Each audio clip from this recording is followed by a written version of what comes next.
Un conteneur à la dérive, des milliers de mètres cubes de boue qui envahissent les rues. Ces images ont été filmées ce matin près de Malaga, en Andalousie. Elles en rappellent d'autres, bien sûr. À Valence, le 29 octobre dernier, l'Espagne n'en a donc pas fini avec les inondations. Henri Dreyfus et Lise Cloy. Bravant le danger, cet homme parvient à traverser la rue inondée pour secourir une passante tétanisée. Bravo! Félicité par cette vidéaste amatrice, le héros la porte à bout de bras pour la mettre hors de danger. Malaga cet après-midi ruisselle de toutes parts. Une nouvelle goutte froide s'abat sur la ville andalouse, piégeant des dizaines de piétons. Pour prendre la mesure de ces pluies diluviennes, voici ce que les pilotes aperçoivent en atterrissant. Des terres inondées à perte de vue autour de la piste. L'alerte rouge a été émise dans les provinces de Malaga et de Tarragone. Elle est ce soir étendue à la province de Valence. Oh mon Dieu, comme c'est effrayant! Dès le début de la matinée, le fleuve Guadalmedina qui traverse la ville s'est mis à gonfler. Ce terrain de foot est englouti par les eaux. Regardez les amis, c'est incroyable toute cette eau. Presque aucun bâtiment n'échappe à la pluie. Métro, aéroport, hôpital, l'eau s'infiltre partout. Pour décrire la situation, Marie, une Française expatriée, n'a qu'un seul mot. Un peu l'apocalypse.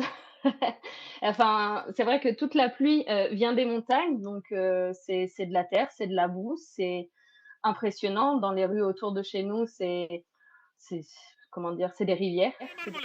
Les autorités locales ont heureusement alerté la population et pris des mesures préventives. À Malaga, jusqu'à 180 litres de pluie par mètre carré pourraient s'accumuler au cours des prochaines heures. La nuit s'annonce compliquée.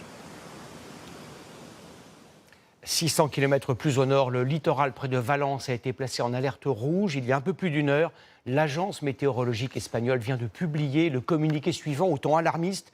Le danger est extrême, évitez les déplacements. Dans la ville de Paiporta, les habitants ont dressé des barricades de fortune pour tenter de ralentir la montée des eaux. Sur place, Victoria David et Colline David. La pluie recommence à tomber dans les rues toujours défigurées de Paiporta. Est-ce que vous avez pris à manger pour ce soir? Sur la place principale, les habitants tentent de faire des réserves avant de se mettre à l'abri. On a pris un peu de fruits, des oranges pour les enfants, des lentilles. Comme il pleut demain, il n'y aura pas de distribution. Donc on essaie d'en prendre davantage pour avoir de quoi manger à la maison. Giovanna et sa fille de 7 ans vont rester confinées au moins jusqu'à demain matin. On monte à la maison et on mange, d'accord? Elles ont perdu leur voiture et ont vu l'eau envahir le rez-de-chaussée de leur immeuble.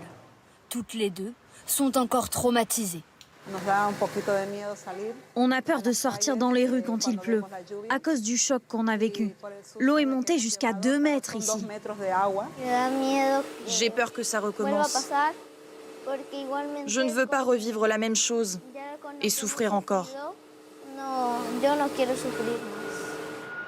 Pour la première fois depuis la catastrophe, les rues de Paiporta sont presque désertes. Les habitants et les volontaires ont reçu l'ordre d'arrêter les opérations de nettoyage et de ne pas se déplacer.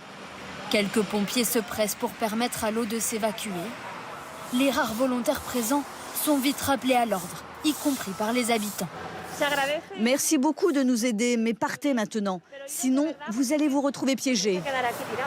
On se dépêche parce qu'il prévoit de fortes pluies. Et on nous a dit qu'on n'avait plus beaucoup de temps pour partir. La région est en alerte rouge aux inondations, au moins jusqu'à demain midi. En Sicile, des pluies torrentielles se sont également abattues aujourd'hui dans la province de Catane, dans l'est de l'île. Des centaines de maisons ont été inondées. Les secours ont dû évacuer de très nombreux habitants.